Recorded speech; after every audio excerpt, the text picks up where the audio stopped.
Добро пожаловать на канал Рецепты из тетради. Сегодня я предлагаю приготовить настоящую итальянскую фокаччу. Ароматный хлеб с золотистой корочкой и нежнейшим пористым мякишем. Не переживайте, он совсем не сложный, просто нужно будет набраться немного терпения. Полный перечень ингредиентов, а также краткую инструкцию по приготовлению вы, как всегда, найдете в описании под видео. Итак, начнем. Нам понадобится 420 граммов теплой воды. Подчеркиваю, граммов, а не миллилитров. Наливаем воду в достаточно глубокую емкость и добавляем сюда же 50-60 граммов растительного, предпочтительнее всего оливкового масла, а также 10 граммов соли, это примерно 2 чайные ложки без горки, и 7 граммов меда. Тщательно перемешиваем воду с добавками до тех пор, пока мед и соль полностью не растворятся. Кстати, забыла уточнить, что вода должна быть приятно теплой, но ни в коем случае не горячей. Максимум 37-38 градусов. Теперь добавляем в воду 500 граммов муки, которую предварительно желательно просеять, и 5 граммов сухих дрожжей. С помощью венчика или лопатки тщательно перемешиваем все содержимое этой емкости, чтобы в итоге у нас получилось вот такое вот густое, но достаточно жидкое тесто. Оно должно получиться чуть гуще, чем на оладьи. Не пугайтесь того, что оно жидковатое, так и должно быть. Лопаткой собираем со стенок миски все то, что туда приклеилось, и еще раз хорошо перемешиваем тесто. А затем накрываем миску пленкой и оставляем на 15 минут при комнатной температуре. Теперь нам понадобится еще одна емкость с водой комнатной температуры. Смачиваем в этой воде руки и начинаем процесс складывания теста. Мокрыми руками берем тесто с одной стороны, тянем его вверх и складываем к центру. Точно так же вытягиваем и складываем тесто еще с 3 сторон, то есть складываем тесто конвертиком.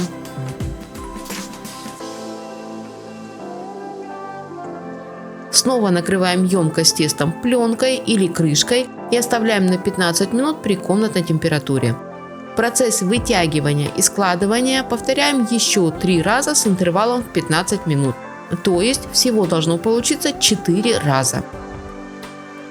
Теперь подготовим еще одну емкость. У меня это вот такой вот пластиковый бокс объемом почти 3 литра, которую необходимо сбрызнуть растительным маслом и тщательно смазать дно и борта емкости.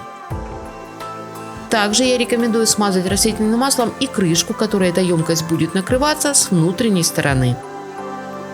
Когда емкость подготовлена, возвращаемся к тесту и в последний, 5-й раз вытягиваем его с 4 сторон и складываем конвертиком. А затем выкладываем его в емкость, которую мы смазывали растительным маслом. Накрываем емкость тестом крышкой или затягиваем ее пленкой и убираем в холодильник в идеале на 24 часа. Но я иногда достаю тесто немного, буквально на 1-2 часа раньше. На следующий день, то есть через 24 часа, достаем емкость тестом из холодильника. Вы только посмотрите, как оно за сутки выросло и насколько воздушным стало. Если использовать емкость меньшего объема, то тесто просто сбежит. Теперь переворачиваем емкость тестом дном вверх над противнем, предварительно застеленным пергаментной бумагой, и ждем, когда тесто само вытечет. Ни в коем случае не помогаем ему руками, просто ждем, когда оно само переместится на противень.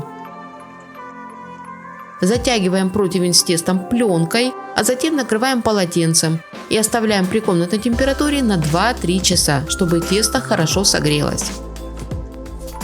Ну и самое интересное, когда тесто согрелось, обильно сбрызгиваем его растительным, опять-таки предпочтительнее всего оливковым маслом, и пальцами начинаем формировать традиционные ямочки, просто продавливая тесто до дна.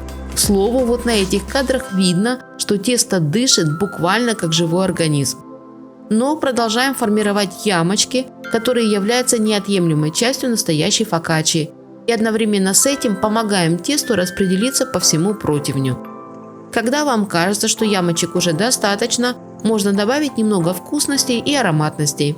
У меня это сегодня немного сухого базилика, которым я щедро обсыпаю поверхность фокаччи, и вместо которого можно использовать орегано или розмарин. А также немного свежего чеснока, предварительно нарезанного соломкой, который я стараюсь разложить по тесту более или менее равномерно. Немного зеленых оливок, нарезанных кольцами, вместо которых, к слову, можно смело использовать крупную соль. И буквально половина луковицы, нарезанной тонкими перьями. По желанию также можно добавить небольшие кубики сыра или вообще ограничиться просто солью и несколькими веточками свежего розмарина. Еще раз брызгиваем заготовку фокаччо растительным маслом и отправляем противень в уже разогретую до 200-220 градусов духовку, где наша фокаччо будет выпекаться на протяжении 15-20 минут, ну или до красивого насыщенного золотистого цвета.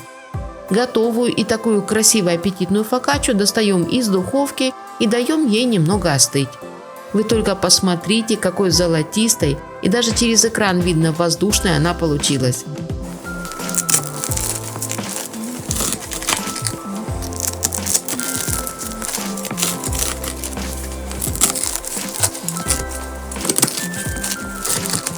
Как вы видите, в разрезе фокаччо оправдала все ожидания. Корочка получилась восхитительно хрустящей, а мякиш невероятно воздушным и легким.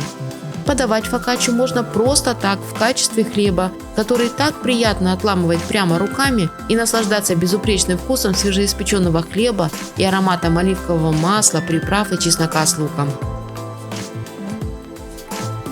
А можно использовать фокаччо для приготовления очень вкусного и ароматного сэндвича.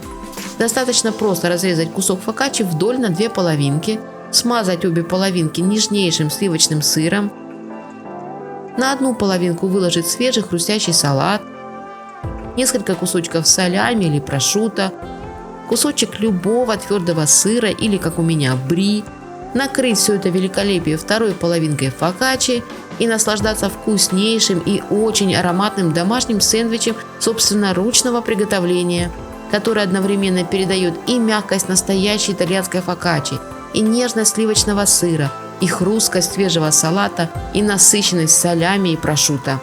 Каждый укус такого сэндвича – это настоящий взрыв вкусов и удовольствия от еды. И вы можете наслаждаться этим хоть каждый день, готовя себе и своим родным фокаччо по этому рецепту. Приятного аппетита и до новых встреч!